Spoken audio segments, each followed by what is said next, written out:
In this video, we're going to show you things to do in Tokyo in 2024. Let's go! This is the Akihabara area of Tokyo. You can get here by train. There is so much to do here. We've got some iconic buildings. I'll talk about that in just a moment. It also seems to be filled of maid cafes, so if that's your thing, this is definitely where you need to come. There's also a lot of different adult shops here, and something else about here, there are loads and loads of different gaming places. Like seriously, this is a gamer's paradise. There's so much stuff. And lastly, you can also buy lots of different technology here, like different cables and stuff. Like, there's just genuinely so much to look at. There's so much to do in Akihabara. Let's take a look around. So this building right behind me may or may not look familiar to you, but it is something you definitely need to do in Tokyo. This actually used to be the Sega building. You probably know Sega. It is the giant gaming company. I think it's responsible for Sonic the Hedgehog and other awesome games. But in 2020, Ego took over. They now have this building and the one just down the street, but absolutely worth a visit. It's full of arcade games, which is exactly the same as it was with Sega, like floors and floors and floors of different games. Pretty cool if you're into gaming. Another famous gaming building you'll find right here in Akihabara is the Namco building. You probably know this one for amazing iconic games. And being in this building reminds me of another thing you have to do in Tokyo. You need to play in the game arcades. I personally love claw machines, so we're going to check one of those out right now. There is a lot to choose from.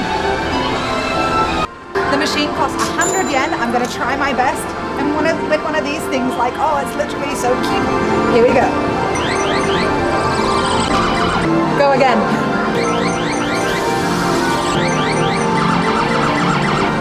Okay, take two. I found the same character, super cute, but it's smaller, so hopefully. The last one.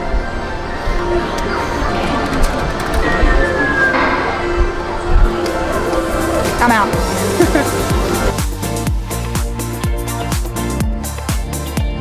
While you're in Tokyo, one thing you need to do is really get into the vending machine culture. You'll find them all over the city. Apparently you can find ones that have food in them, like I've heard of ones that have pizza or cake in them. We're just stopping at this one right behind us to get some Pocari Sweat, which is just like a drink you need to try in Japan. It's really, really hydrating and it tastes delicious. Let's get some. One Pocari Sweat coming right up. It's so good, Pocari Sweat. And by the way I paid was with this, a Suica card. I'm not exactly sure how to pronounce it, but this will get you on the subways and give you access to our beloved vending machines.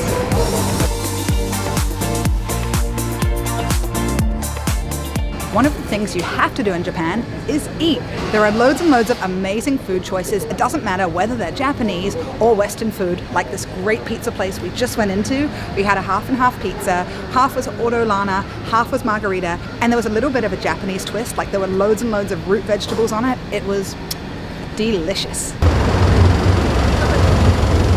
And if you're into like manga or anime or like figurines, comic books, especially ones that are like a bit more adult content, this is where you'll find these kind of shops. One of the things I was most excited about was visiting Tokyo Disneyland. We visited during Halloween and it was so cool to see the guests all dressed up. All of your usual ride classics were there, like It's a Small World, Splash Mountain, Big Thunder Mountain, you know the ones. And because it was Halloween, we even got to go on the Nightmare Before Christmas Haunted Mansion. It was so cool. We found the crowds at Tokyo Disneyland pretty intense and lines were long, although it was definitely worth it. Something you also might not realize is that the rides are all in Japanese. We didn't really find that it impacted our experience though. And another thing, we recommend bringing your own food. The lines to the food and drink stations were really long. Overall, we loved visiting Tokyo Disneyland and you should definitely go and visit yourself. Another thing to do in Tokyo is visit Tokyo Disney Sea. It's the only Disney Sea park in the entire world. It has exclusive rides, exclusive characters, and an overall water theme. There's even a huge volcano right as you enter the park. We got a half-day pass for about half the price. I'll leave the QR code right here for you to use.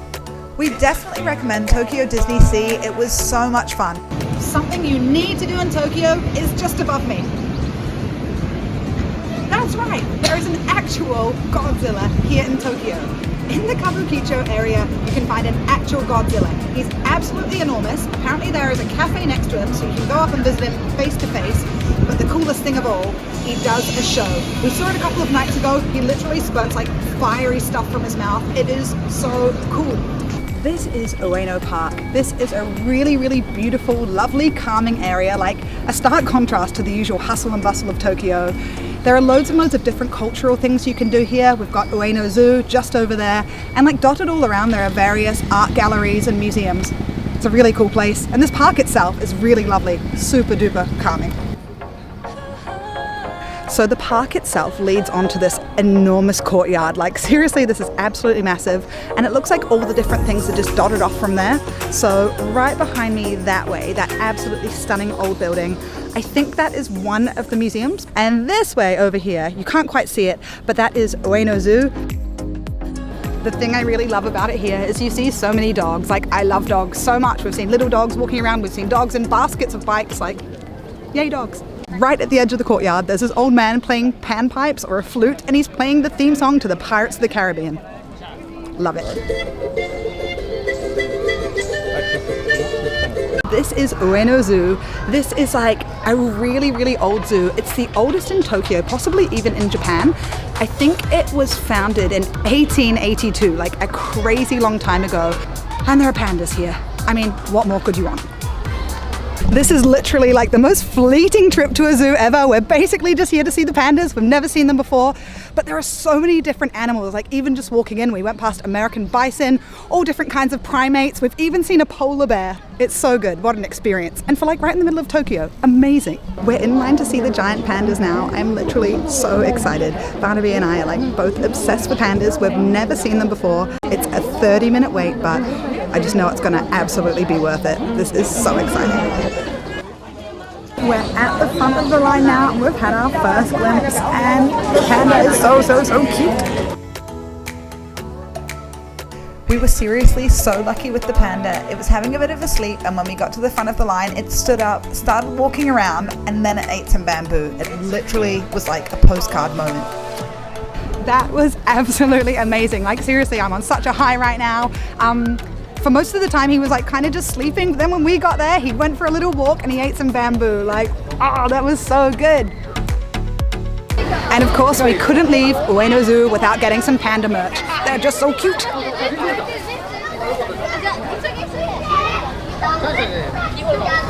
I got my souvenir and I'm obsessed. I got this little baby panda. It's so cute. Something you need to do in Tokyo is visit the Golden Gai area in Shinjuku. It's just the most amazing like little alleyway. It looks like it's all completely full of little bars and stuff, loads of little alleyways. I just can't stop looking around. The whole thing looks absolutely incredible.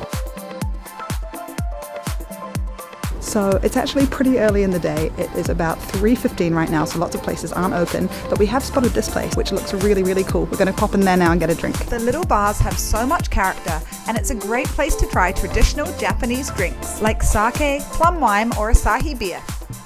Like almost like a weirdly red wine, like a wine taste at the end.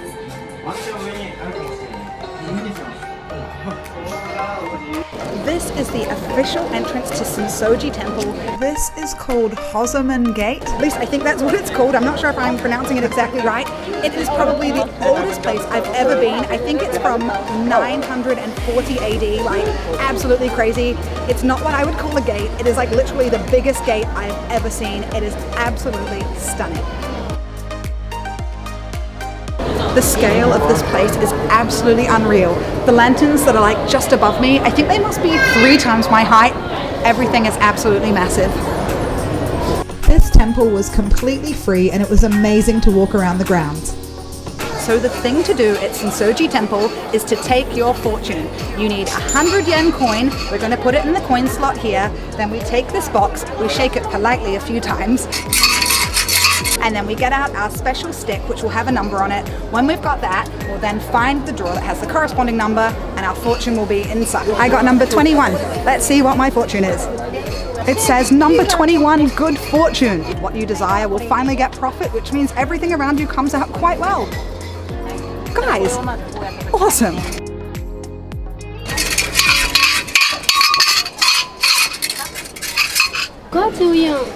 Okay. Bad fortune. So many possibilities. to be bad case for you. We'll go get rid of the fortune now. Tie it on the hanger and drop bad fortune off here. What we have to do is basically fold it up and tie it off. All good. All my bad luck is gone, apparently. Very good. Before you make your offering inside the temple, you need to wash your hands in this water here, and next we'll go over to touch the incense. So when you come inside, I believe what you do, if there's a line, wait in line, and when you get to the front, you throw several coins into the grated bit. People seem to clap their hands 3 times, so I did that. You pray and you take a bow. So this is a Buddhist temple, and it says that between the 1st and 3rd of January, over 30 million people come to make their first prayer of the year. And that's it for Sensoji Temple. On to the next destination. If you're visiting Sensoji Temple, then you need to make sure you pop down this street. It's called Hisago Shopping Street. Literally, it's lined with 50 shops either side of the street, and it became, well, kind of famous back in the day because it linked the temple to the red light district. Nowadays, it's quite touristy. It's a place to get your crafts, your Japanese souvenirs. There are loads of kimonos and loads of different stuff, and it's just a cool space. And on your way into the temple, you need to visit Nikamasi Street. I hope I'm saying that correctly. Basically, it is a beautiful street, absolutely lined with street food. So if that's your thing, you need to check it out. And there are just other really, really cool little shops. It's just really stunning. Also, one more tip, if you're looking to visit the temple, I recommend coming at night. It is a whole lot quieter. And if you walk down the road, just from the temple, you get this view of so much awesome stuff. That building right there, you can't actually see it too well because it's nighttime, but it's the head of Asahi Corp. Asahi is the huge beer brand here in Japan. The building is literally shaped like a giant glass of beer. How cool is that? Right alongside that, we have got the Sky Tree, which is a crazy huge tower. And then on the other side, we've got a bridge and also this really cool gold sculpture. You literally see it on all the ads for Japan. There is so much amazing architecture here in Tokyo that you need to check out. There's beautiful traditional architecture, and just have a look at this building. This is the Tokyo train station, and it is absolutely stunning. It's a great place to stop if you're looking for that classic Tokyo photo. It's basically impossible not to take a good photo here, but the best spot, in my opinion, for that iconic photo is just over there. You have this massive amount of space, and it's really, really symmetrical. You even have the 2 Japanese flags right behind you. Great photo spot. This building was actually made in 1914. That means right now, as of 2024, it is 109 years old. That's crazy. Something that you've probably seen in Tokyo that you need to see for yourself is this billboard right here on the corner outside of Shinjuku Station. It's really famous because it seems really regularly, you hear a meow and a cat comes up and it really looks like it's coming at you. As you can see, it's really, really popular. People all stand here getting their phones out to get a video of the cat for themselves. And what's also really cool is it goes between 2 different billboards, so it's almost kind of interactive. It's really cool. We loved the way there were lots of different themes, and we especially loved the Halloween theme. It was also cool, the neighboring pet shop got in on the action and had its own animal digital billboard. Especially if you're confident with public transport, is take the train system. It is really, really confusing. I basically have no sense of direction, but luckily Barney is amazing at it. It's a really, really fast way to see the entire city. You can get from one place to another place really, really easily, and you just get to pick up the whole Tokyo vibe. Getting to use the Tokyo stations makes you feel like such a local. It can be pretty confusing, but there are information booths where you can ask for help, and we found Google Maps really useful too.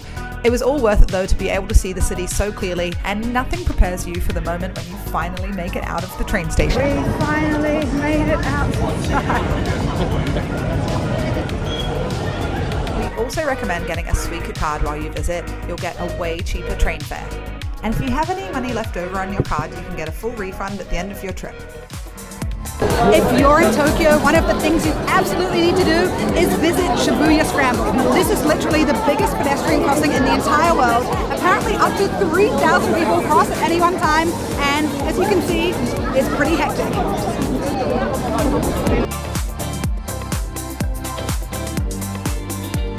I can totally see why they call this place the Shibuya Scramble. It is mental. There are so many people. We are right outside Shibuya train station, so I guess that's where they're all coming from. It's packed. This is one of the most iconic places to take your Tokyo photos, and I think it's actually not too busy tonight. Like, it's busy but not horrendous. You can still move, but yeah, there's a lot of people. We survived the Shibuya crossing. While you're in the Shibuya area, you should definitely come and check out this very, very famous statue. This is the Chico the dog, and oh, this story breaks my heart. So in the 1920s, the Chico's owner was a professor who worked at Tokyo Museum. The Chico used to send him off to work every day and come back at 3 p.m. to meet him. One day, his owner died, and poor Chico came back, and he waited for 10 years. His owner never came back. Literally 10 years until Hachiko died too, and eventually they made the statue for him. And now it's a really, really popular meeting place for locals. If you're visiting Shibuya, then you should definitely check out Lost Bar. Like, literally, if you've looked up anything to do with Japan on YouTube, you will have come across Chris Broad, aka Broad in Japan. He's like the best YouTuber who's like based in Japan. And he opened a bar right in the middle of Shibuya. So here it is. Come and check it out. This is the secret entranceway to Lost Bar. You actually, literally, like, another thing to do when you're in Tokyo, you need to visit 7-Eleven. It might sound really, really simple, but like, this place is just iconic. It's a really good place to get delicious Japanese snacks. I've got a couple of rice balls here, so yeah, go shopping at your local 7-Eleven. It's good. If you're one of those people who loves trying out the local culture, but you always end up at McDonald's, then you need to come and visit Moss Burger. It is a Japanese fast food restaurant, and it's really, really good. We're gonna head in there now and get some burgers.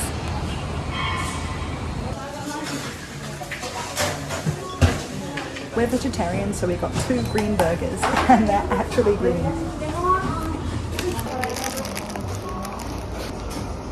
That's good. We also got some mysterious sauce. I wasn't sure what it was at first, but Barnaby just did some translation, and it is green teriyaki mayonnaise. Let's see what that tastes like with some French fries. Pretty good. That was so good. Now let's go and check out Harajuku. If you come to Harajuku, chances are you'll probably arrive here at Harajuku Station. Basically, it used to be a really, really famous old building, kind of Tudor style, but I think a couple of years ago they knocked it down and they've rebuilt it, so it looks really flash. This is Takeshita Street. It is the main street here in Harajuku. It looks pretty busy, as you can see behind me. Let's go in and check it out for ourselves. If you're looking to pick up some Harajuku, like kawaii style fashion, this is exactly where you need to come. There are so many shops lining the whole road full of really, really cute clothes.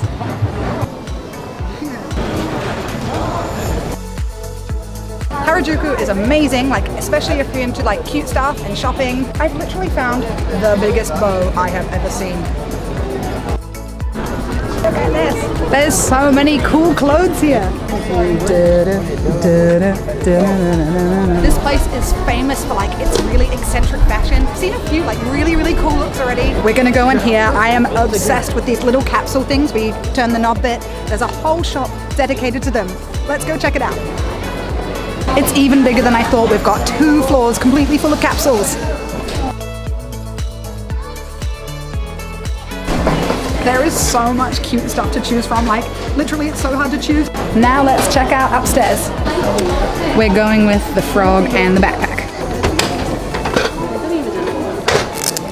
We got a little grumpy frog with his backpack. Cute. We are going to go into this place called Strawberry Fetish. They serve a snack called hangpulu, I think, and it is strawberries on a skewer covered in melted candy. Sounds good. Arigato. This looks so good. Let's see what it's like. Whoa. That is genuinely amazing. The candy layer is so thin, and then the strawberry is so refreshing inside. Oh my goodness. I definitely recommend this when you're in Tokyo. This is so good. Oh. Yeah, it's real good. There's even a dog cafe right on the street, and we can see them playing in the window. So cute. And if dog cafes aren't your thing, you can see other cute animals here as well. Apparently there's a hedgehog cafe just down there. And if dogs or hedgehogs aren't your thing, there's also a pig cafe. Crazy.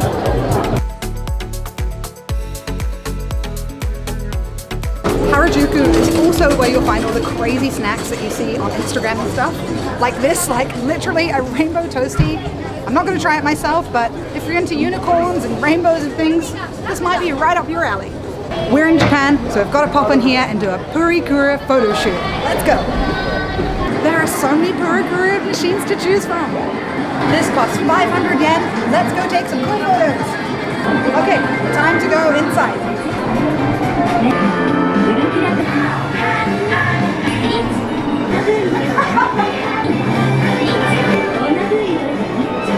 Okay, outside we can collect our photos.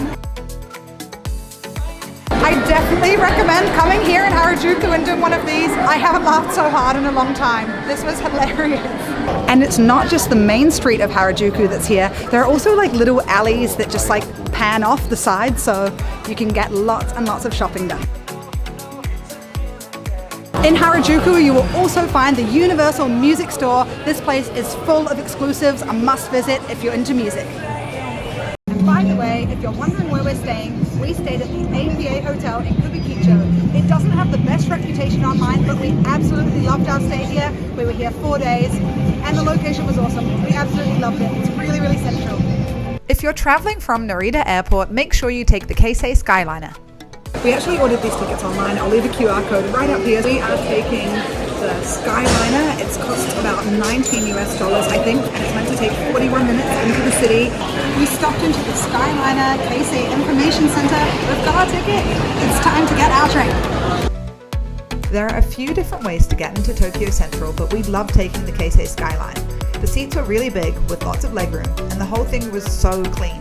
The ride didn't even feel remotely long, and we loved seeing all of the scenery out the window. We sat in seats 9A and 9B. I hope you enjoyed exploring all of these things to do in Tokyo. Remember to give this video a thumbs up, subscribe, and we'll catch you in the next one.